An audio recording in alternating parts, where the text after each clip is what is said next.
Mr. Husted, aye.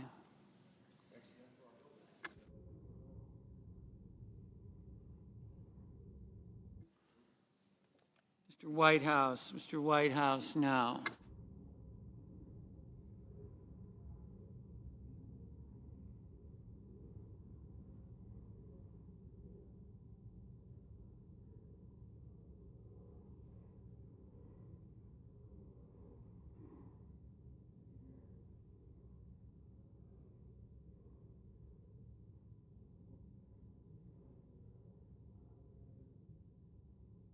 Ms. Hirono, no.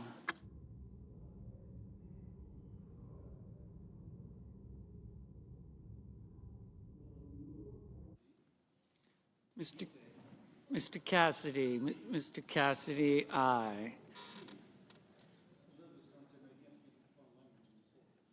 Mr. Cotton, aye.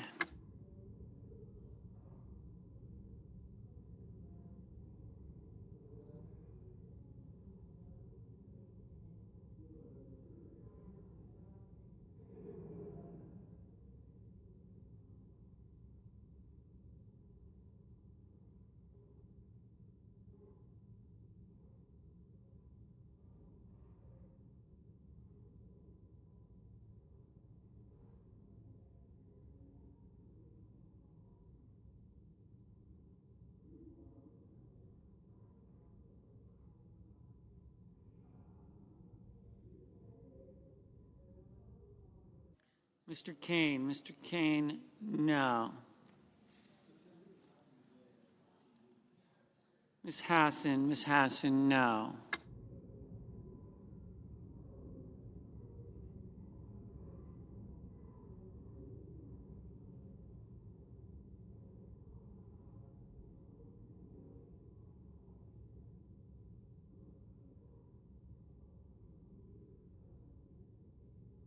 Ms. Rosen, no. Mr. Durbin, no.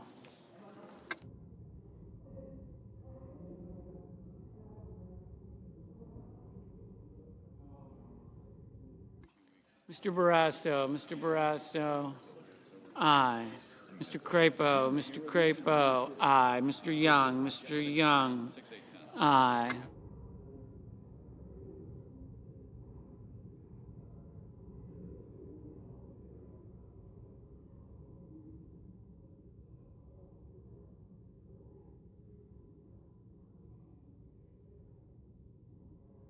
Mr. Sullivan, aye.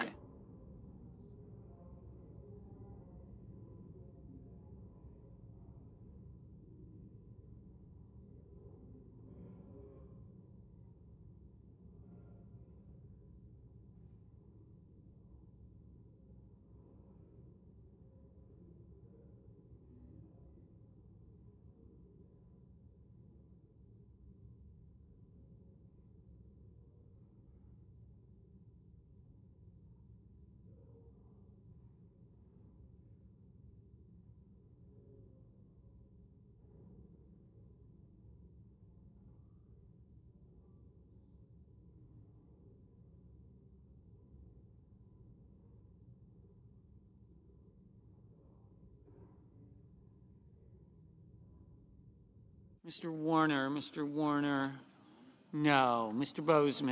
Bozeman, aye.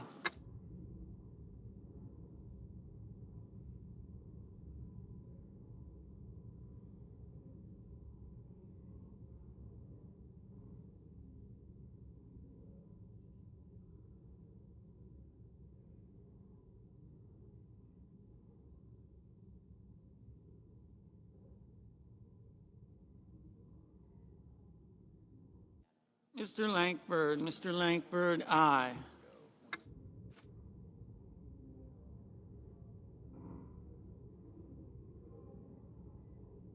Ms. Warren, no. Mr. Blumenthal, no. Mr. Lujan, no.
Mr. Ricketts, aye.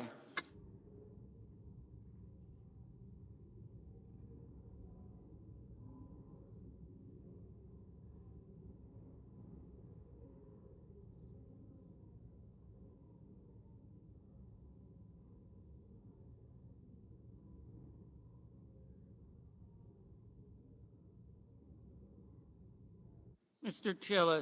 Tillis, aye.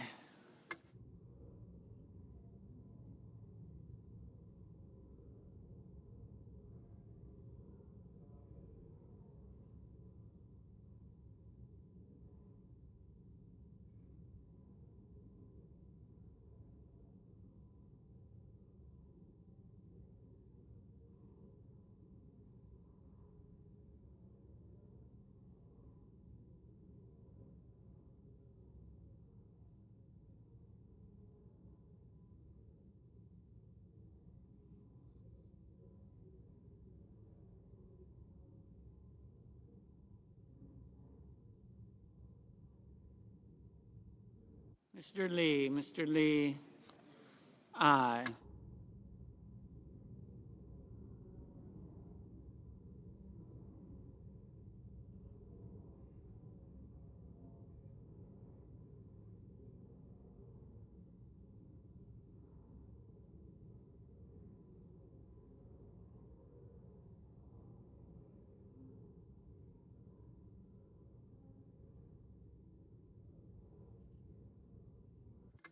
Mr. Curtis, aye. Mr. Booker, no. Ms. Cortez Masto, no.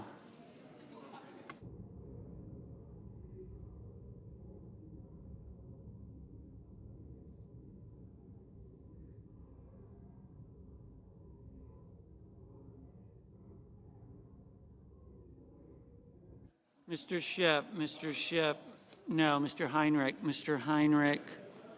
no.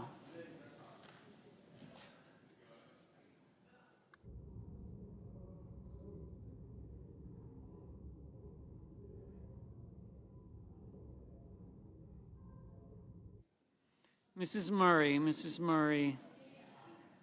no.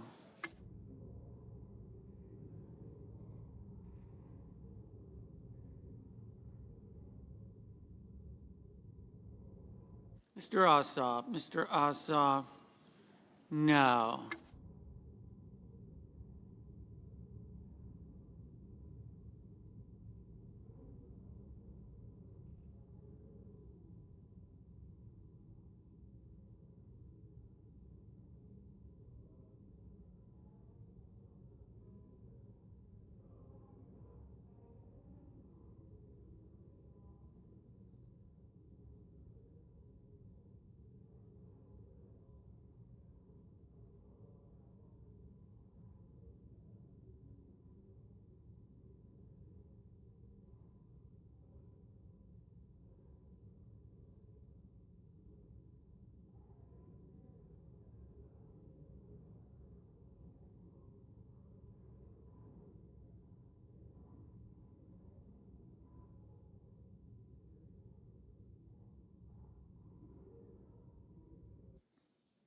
Ms.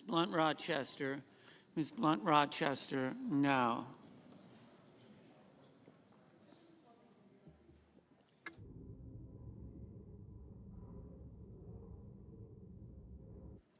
Mr. Van Hollen, no.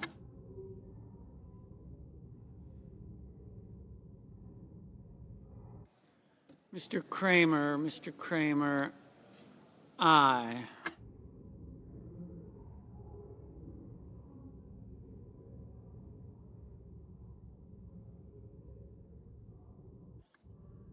Mr. Hickenlooper, no. Ms. Baldwin, no. Mr. McCormick, aye. Mrs. Capito, aye.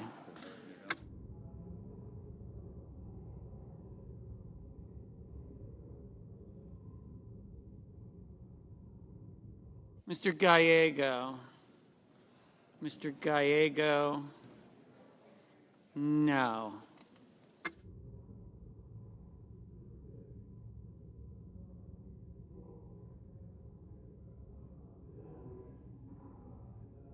Ms. Smith? Ms. Smith? No. Mr. Padilla? Mr. Padilla? No.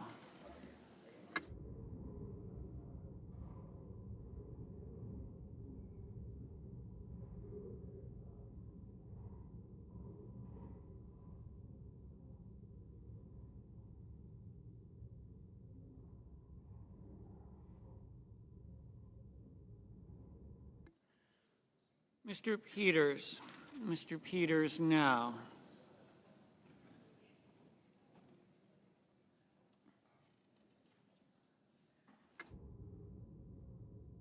Mr. Thune? Mr. Thune? Aye.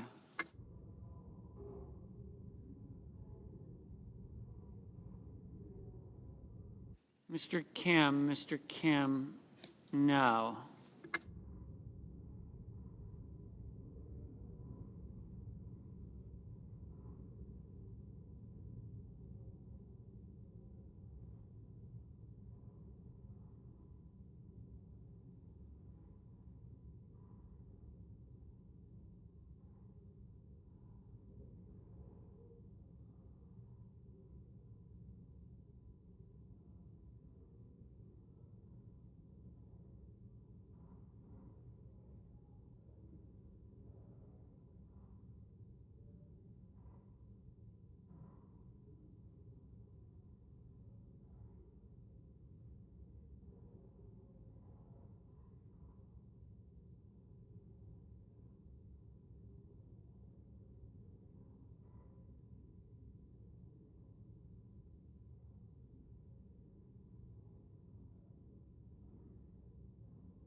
Mr. Sanders? Mr. Sanders? No.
Mr. Markley? Mr. Markley? No.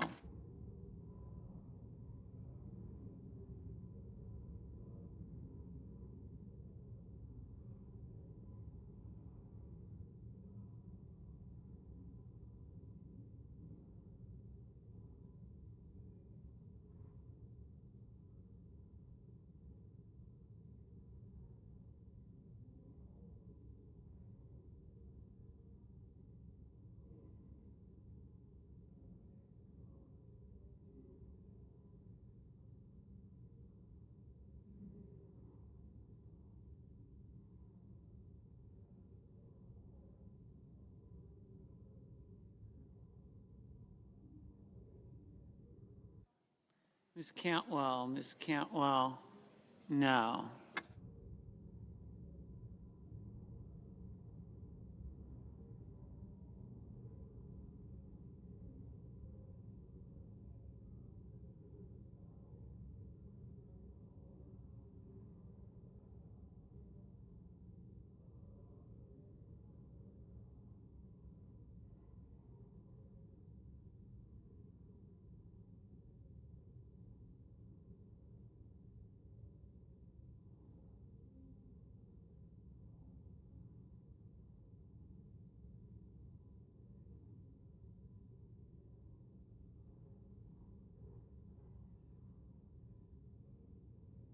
Mr. Coons, no. Mr. Kelly, no.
Mr. Schumer,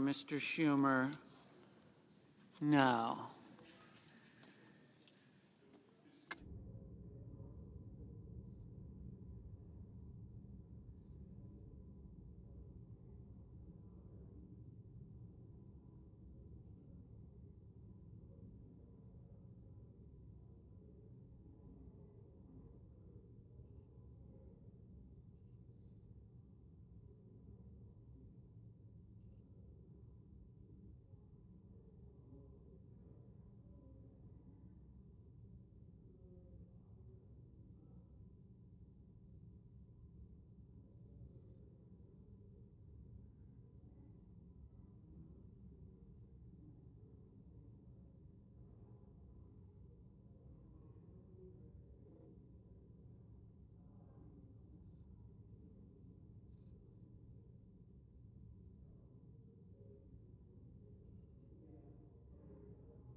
Mr. Cruz, aye.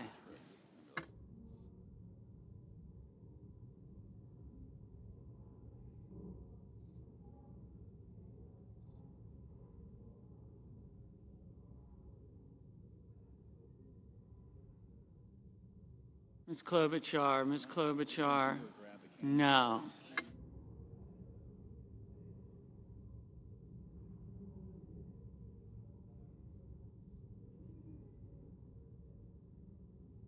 Mr. Murphy, no.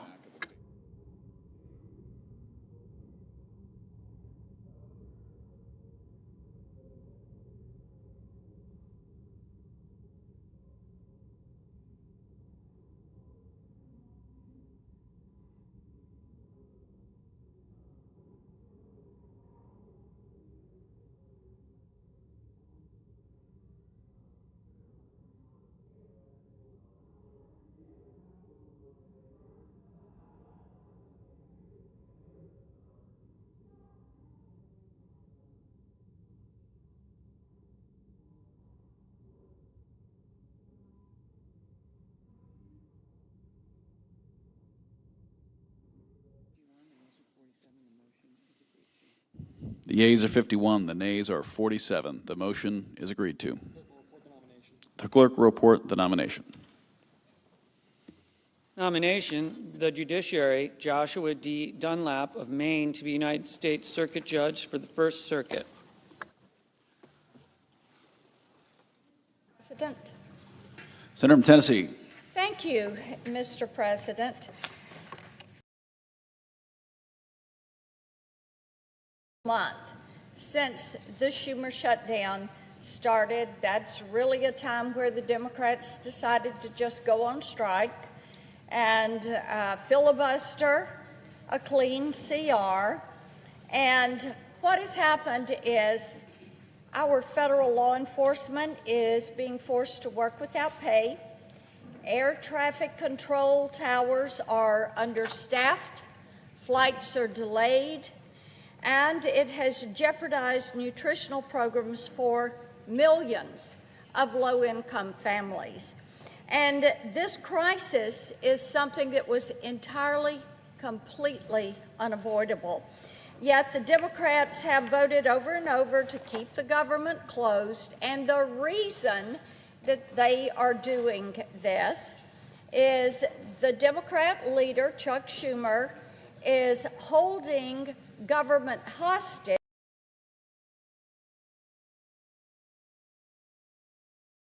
spending. In other words, we're not spending enough. $38 trillion in debt is not enough. They want to run it up some more. And he claims that this reckless action is needed to stop Republicans, in his words, and I'm going to quote him, from taking health care away, end quote, from Americans by allowing health care subsidies under the Affordable Care Act, or Obamacare, as it is known, and more appropriately known because there's nothing affordable about this thing. And he's saying that these subsidies would expire. The problem is that is a falsehood. And it shows you how our friends across the aisle are willing to put the American people and their lives and SNAP benefits and paychecks in jeopardy in order to achieve a goal. Now, one thing that needs to be understood is that the subsidies that are there for Obamacare, they're permanent. They're permanent. They're not going anywhere. And households that have incomes that fall between 100 and 400% of the federal poverty level are going to continue to get a credit without any interruption. That is in law. That subsidy is there. And this year, the upper limit for these Obamacare subsidies was an income limit of $128,600 for a family of four. For the lowest income individuals, insurance premiums can never exceed 2% of the total household income. Now, that is something that is federal law. Now, here is what is set to expire at the end of the year. It is President Biden's COVID-era bonus credits that were put in place. Now, this is something that the Democrats did in 2021. The Biden COVID credits eliminated the 400% income cap, allowing households that are making over, get this, $500,000 a year, $500,000 a year. They could benefit from this subsidy program. So let's say you were buying health insurance on the Obamacare exchange and you were making over $500,000 a year, you too could get a taxpayer-funded insurance subsidy for Obamacare. Now, bear in mind, the subsidy does not go to the individual. The subsidy goes directly to the insurance company. Now, my friends across the aisle choose to rant and rail against insurance companies. But you know what? They're enriching them every day. And, Mr. President, they want to enrich them even more, because now that these emergency subsidies are set to expire more than 5 years after the start of the pandemic, the Democrats are fighting to make these enhanced Biden COVID credit bonuses, they want to make them permanent. This would cost U.S. taxpayers $450 billion hard-earned dollars every single year. Now, the reason behind this madness is really quite simple.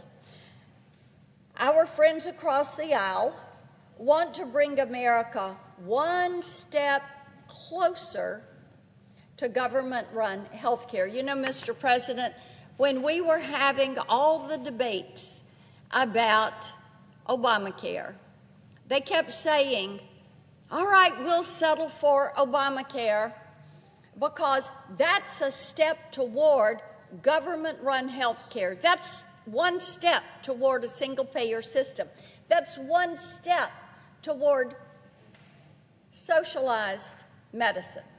That's what they want.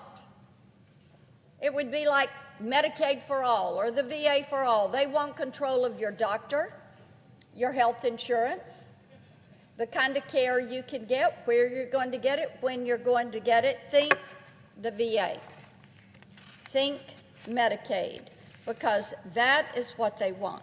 Now, our debt, as I said, is at $38 trillion. And so what they are trying to do to fund this program that is rife with waste and fraud is unbelievable.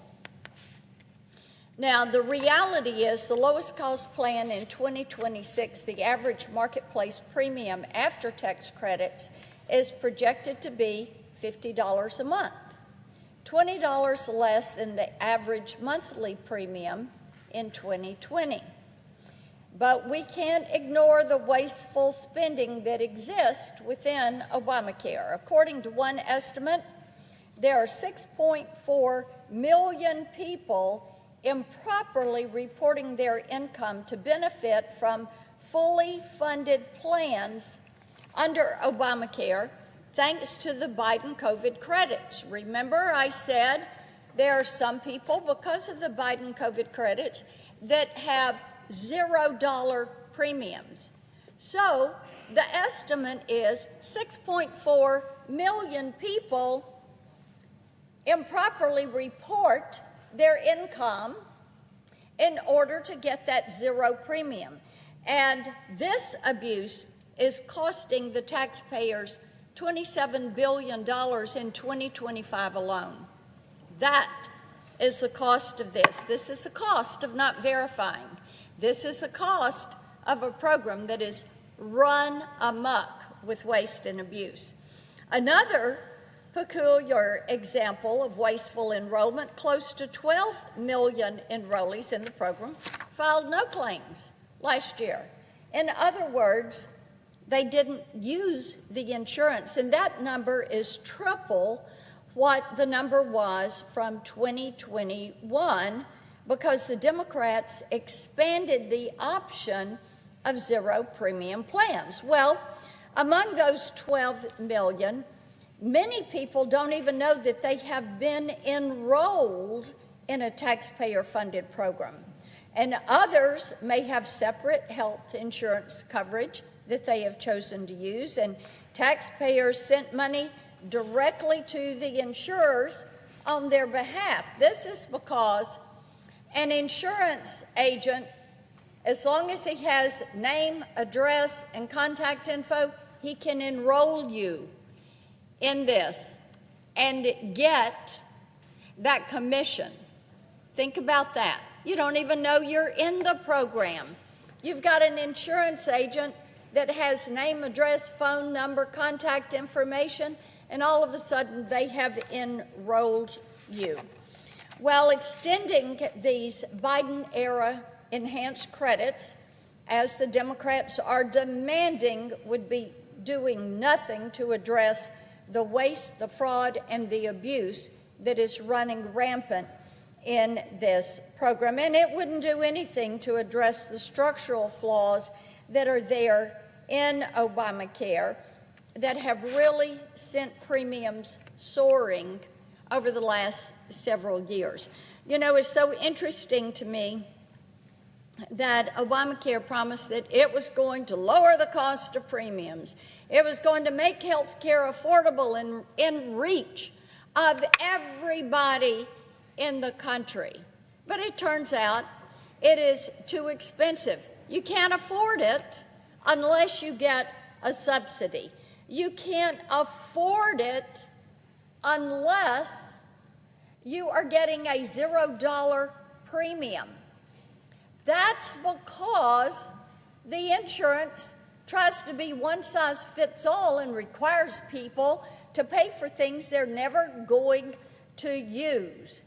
So what we have seen is the price of the insurance and the utilization. The price has gone up, the utilization has gone down because you've got an insurance card, you've got access to the queue, but you can't get a doctor, and you don't get in to see the doctor. And we know that the cost on these premiums really shot up after the Biden COVID credits went into law, and as the premiums go up, taxpayers are on the hook to subsidize the insurance companies. Remember, the payment goes to them, not to the individual. It goes directly to the insurance company. The agent can enroll you even if you don't know you're enrolled because they've got your name, address, phone number, contact information.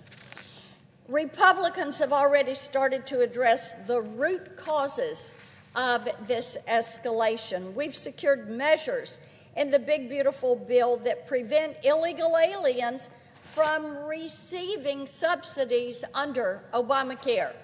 We prevent them from getting Medicaid services also. It also requires individuals who misstate their income to repay the excess subsidy that they got. That seems fair. If you lied about it on your form and it shows up when it's verified, you're not going to get off with a slap on the hand. You got to repay. You've got to pay. Because if you're cheating, it means somebody else is going to be paying that difference.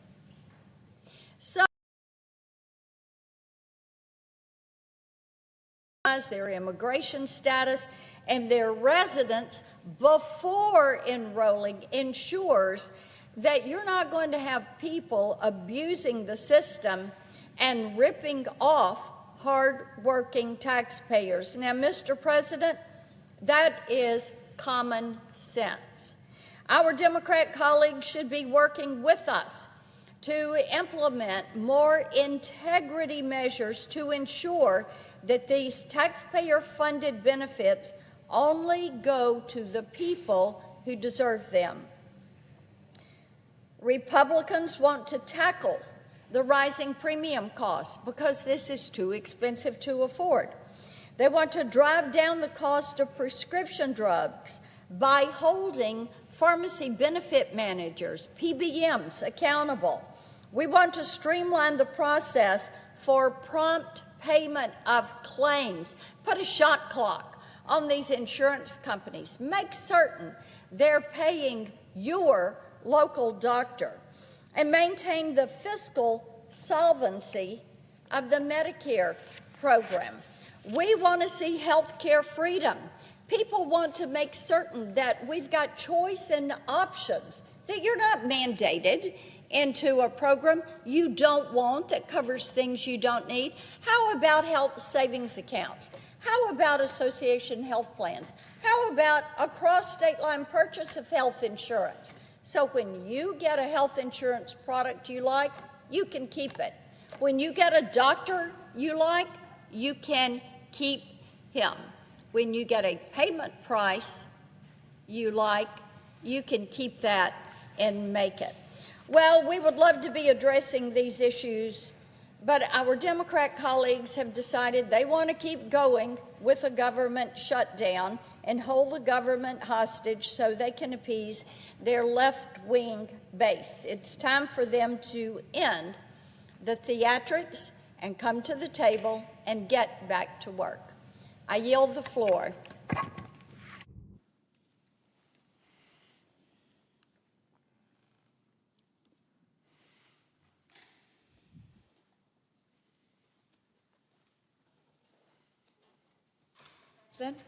Senator from Iowa. Mr. President, I ask unanimous consent to use a prop during my remarks. Without objection. Thank you, Mr. President.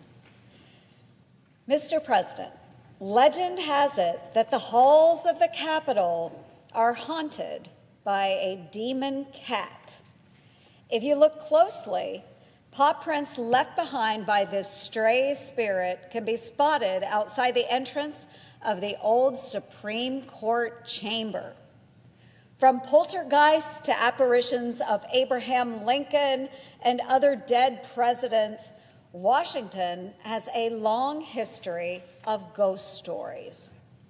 The city itself was transformed into a ghost town when government workers disappeared from their lax telework policies. For years, most agency headquarters were left with just a skeleton crew.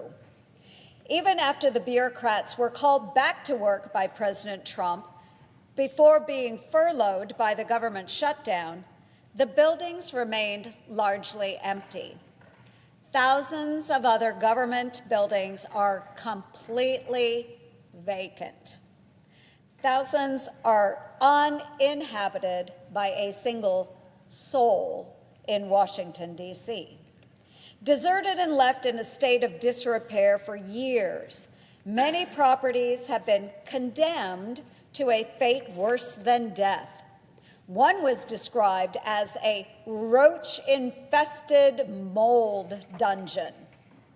Bugs were spotted crawling out of faucets and creeping across the floors of another. While some have been described as cold, gray eyesores, others are literally death traps. The drinking water in many sat stagnant for so long that it turned into a deadly potion of toxic metals and biohazards. Renovations and upgrades to make the horrifying offices habitable again would cost the taxpayers, and prepare yourself for a jump scare, $370 billion. Yes, folks, that's billion with a B. I just don't know what possesses Washington to hold onto decaying properties. Meanwhile, around the country, other old haunts are returning from beyond the grave. But there's no reason to fear this zombie apocalypse.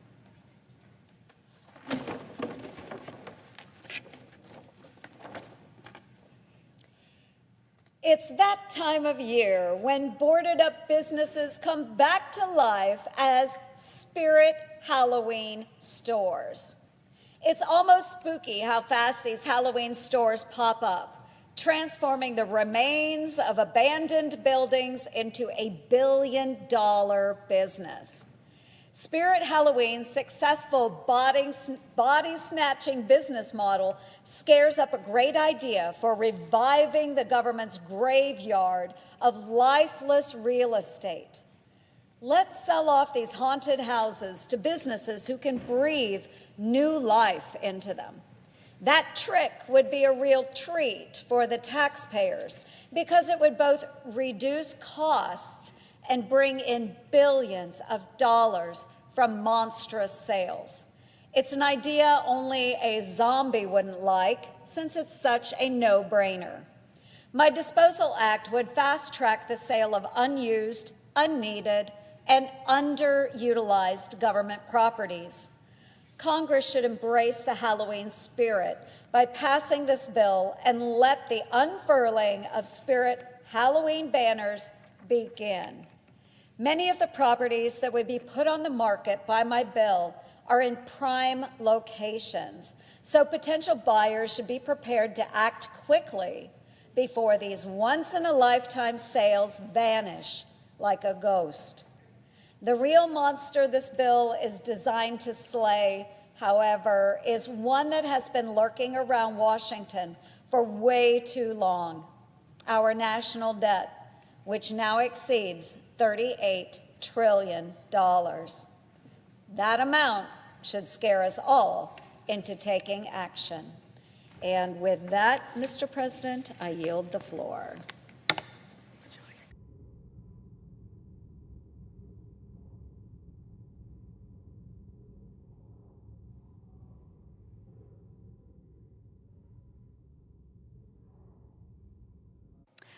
I would note the absence of a quorum. Clerk, call the roll. Ms. Alsterbrooks.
President. Majority Leader. Mr. President, I ask unanimous consent the quorum call be suspended. Without objection. And I ask unanimous consent that the post-cloture time with respect to the Dunlop nomination be expired and the Senate vote on confirmation of the nomination notwithstanding Rule 22 at a time to be determined by the Majority Leader in consultation with Democratic Leader no earlier than Tuesday, November the 4th. Further, if cloture is invoked on the tongue nomination, that all post-cloture time be expired and the Senate vote on confirmation of the nomination notwithstanding Rule 22 at a time to be determined by the Majority Leader in consultation with the Democratic Leader no earlier than Wednesday, November the 5th. Finally, confirm the motion to reconsider be considered made and laid upon the table, and the President be immediately notified of the Senate's action. Without objection. Mr. President, I move to proceed to legislative session. Question is on the motion. All those in favor say aye. Aye. Opposed, no. Ayes appear to have it. Ayes do have it. Motion's agreed to. Mr. President, I move to proceed to executive session and consider executive calendar number 371. Questions on the motion? All those in favor say aye. Aye. Opposed, no. Ayes appear to have it. Ayes do have it. Motion's agreed to. The clerk will report the nomination. Nomination, the judiciary, Eric Chun-Yi Tung of California to be United States Circuit Judge for the Ninth Circuit. Mr. President, I send a cloture motion to the desk. The clerk will report. Cloture motion, we the undersigned senators, in accordance with the provisions of Rule 22 of the Standing Rules of the Senate, do hereby move to bring to a close debate on the nomination of Eric Chun-Yi Tung of California to be United States Circuit Judge for the Ninth Circuit, signed by 17 senators as follows. Mr. President, I ask consent to reading the names be waived, Without objection. and I move to proceed to legislative session. Question on the motion? All those in favor say aye. Aye. Opposed, no. Ayes appear to have it. Ayes do have it. Motion's agreed to. Mr. President, I send a cloture motion to the desk. The clerk will report. Cloture motion, we the undersigned senators, in accordance with the provisions of Rule 22 of the Standing Rules of the Senate, do hereby move to bring to a close debate on the motion to proceed to Calendar 168, H.R. 5371, an act making continuing appropriations and extensions for fiscal year 2026 and for other purposes, signed by 17 senators as President, I follows. ask consent that reading the names be waived, Without objection. and I ask unanimous consent that the Senate be in a period of morning business with senators permitted to speak therein for up to 10 minutes each. Without objection. Mr. President, I ask unanimous consent that the Senate proceed to executive session and consider the following nominations in block. Calendar number 451, 490, 492 through 495, 496, with the exception of Lieutenant General Christopher O. Mohan, calendar number 497 through calendar number 502, and calendar number 504 through calendar number 508. All nominations on the Secretary's desk with the exception of PN 89. And the nominations be confirmed in block. The motions to reconsider be considered made laid upon the table with no intervening action or debate, that no further motions be in order or any of the nominations, that the President be notified of the Senate's action immediately, and the Senate then resume legislative session. Without objection. Mr. President, I ask unanimous consent that the Armed Services Committee be discharged for further consideration of S3002 and the bill referred to the Appropriations Committee.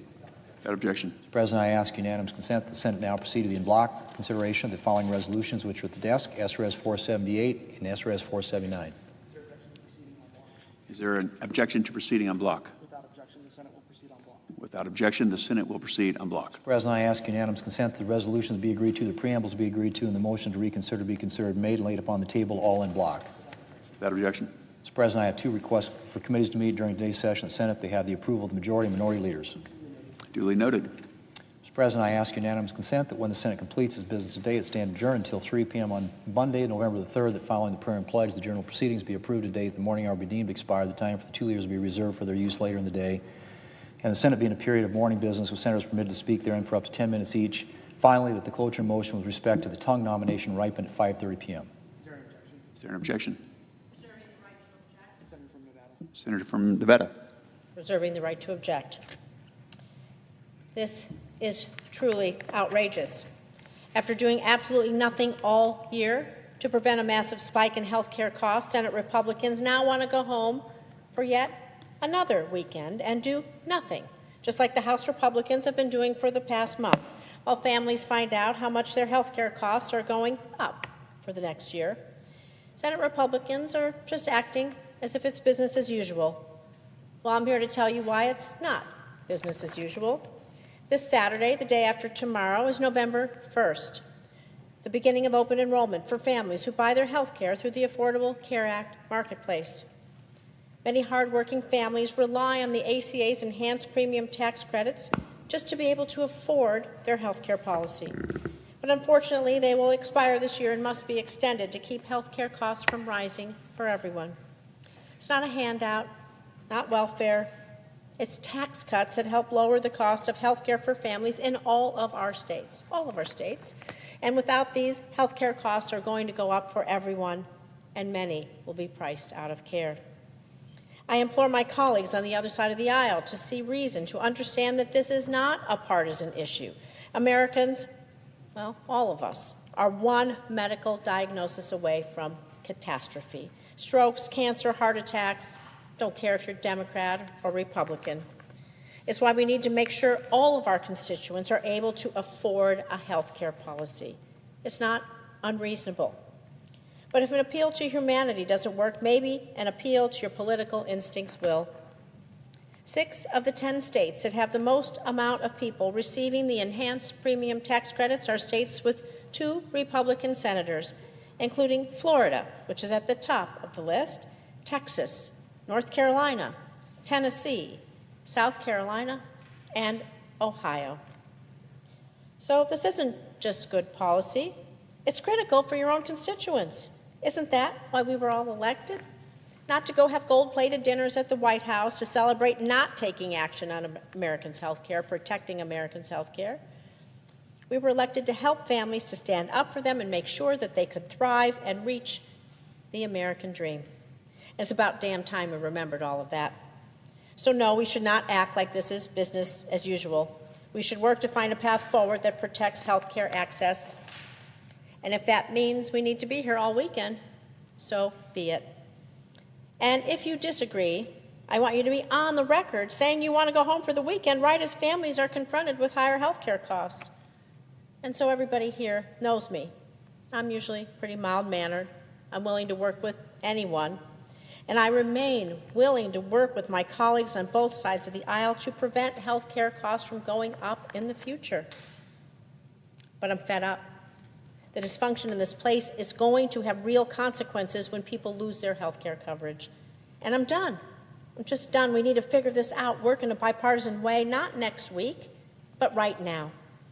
So therefore, while I do not object to the senator's motion on housekeeping matters for the Senate, I will not provide my consent to adjourning the Senate today without a vote so that members of this chamber can make clear whether or not they are willing to give up one weekend to roll up their sleeves and work together to prevent a massive spike in health care costs.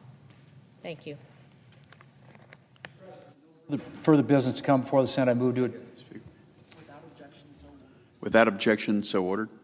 Mr. President, if there's no further business to come before the Senate, I move to adjourn under the previous order. Say aye. Aye. All those opposed, no. No. Ayes appear to have it. The ayes do have it. The motion's agreed to.